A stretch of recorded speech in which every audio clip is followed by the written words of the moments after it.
Expert से ज़रा पूछते हैं, एक तो हमारी रहनुमाई कर दें कि अगर मैच नहीं होता तो फिर क्या होगा, और अगर मैच होता है और हम हार जाते हैं तो फिर क्या होगा।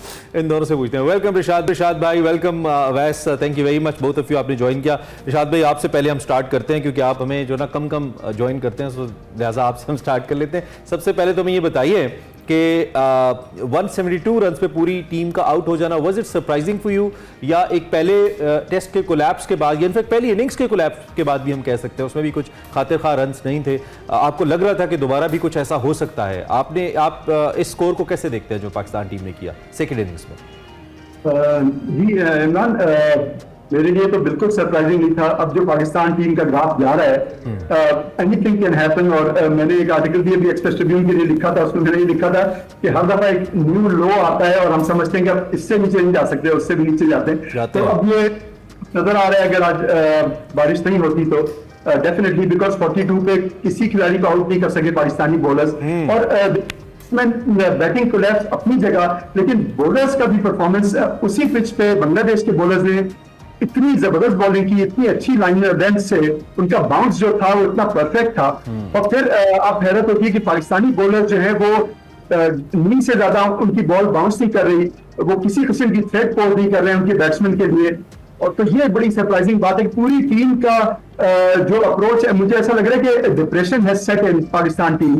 एक ऐसा डिप्रेशन है कि जिससे वो बाहर नहीं निकल पा रहे हैं कि हम जीत ही नहीं सकेंगे, हम जीत ही नहीं पाएंगे, वो एक पूरी फीलिंग चल रही है। और आई थिंक वक्त में अच्छे कोचेस का काम होता है कि वो मोटिवेट स्पीकर भी बन जाते हैं, मोटिवेट करते हैं टीम को।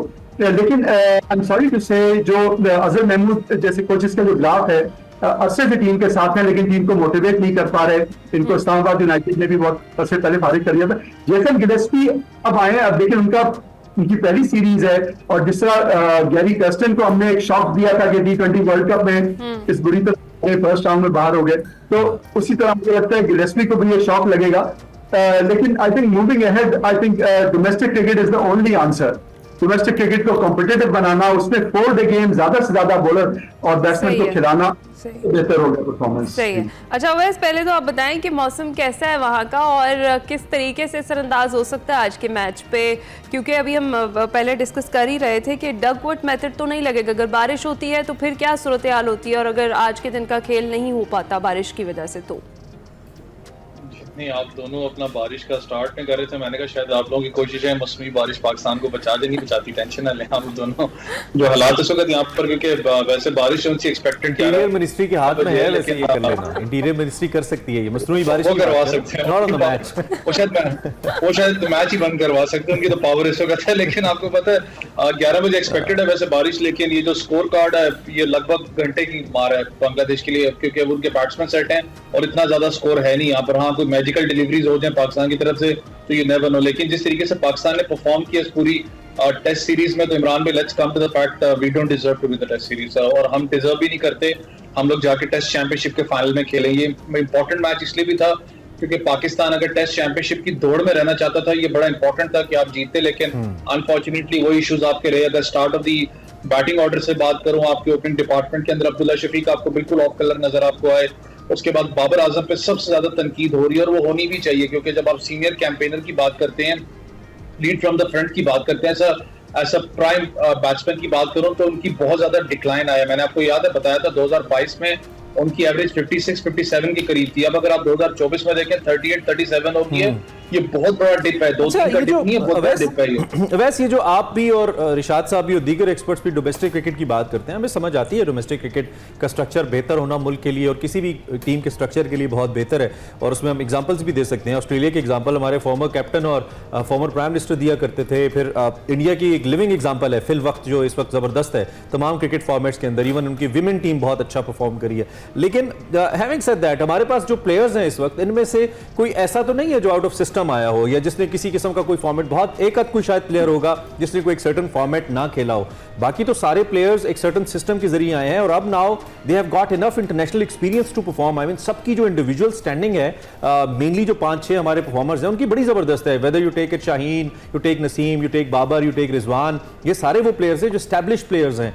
तो इनकी नाकामी को हम तो डोमेस्टिक क्रिकेट पे नहीं डाल सकते। There is something wrong with the team, with the playing 11 I believe, जो खेल रही है, मुझे ऐसा लगता है। Your take. देखिए इमरान भाई, आपकी बात बड़ी अच्छी है। अगर इनकी थोड़े से 3-4 प्लेयर्स की चले मैं बात करूं, जब स्टेप बाय स्टेप की आप बात करते हैं डोमेस्टिक स्ट्रक्चर को थोड़ा सा मैं साइड पे करके अगर बात करूं, मुझे पता ही अंडर 19 लेवल से ही ऊपर आए, चाहे बाबर की आप बात कर लें, चाहे आप बात करें नसीम शाह की बात करें, शहीन अफरीदी की बात करें, अंडर 19 लेवल से आप ऊपर आए।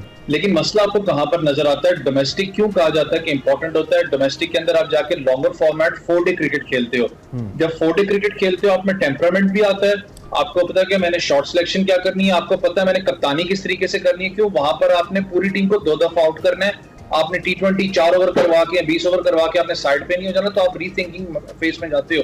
बॉलर्स की अगर बात करूं, आपके जो नसीम शाह की बात कर लो, वो 13 महीने के बाद वापस आ रहे हैं, इंजरी प्रोन थे, वापस आए तो ऑब्वियसली एक प्रेशर होता है। इंटरनेशनल क्रिकेट का बहुत से लोग ये बात कर रहे थे कि पाकिस्तान शाहीन का जो यहाँ मैच हुआ था उसके अंदर नसीम शाह और शहीन शाह अफरीदी बहुत अच्छे कलर में नजर आ रहे थे, निप भी बॉल हो रहा था। भाई वो इंटरनेशनल फिगर नहीं है, इंटरनेशनल का प्रेशर ही डिफरेंट होता है जब आप इंटरनेशनल लेवल के ऊपर होते हो।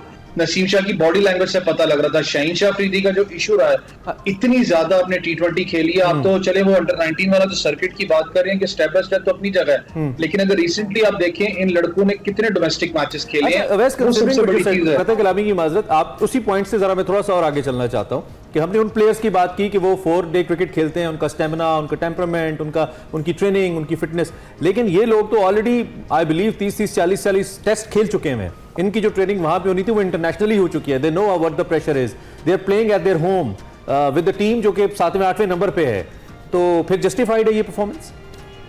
नहीं देखिए, मैंने आपको बात की ना कि बिल्कुल भी जस्टिफाइड नहीं। पाकिस्तान इससे पहले आपको पता है कि इमरान भी 6ठे नंबर पर था।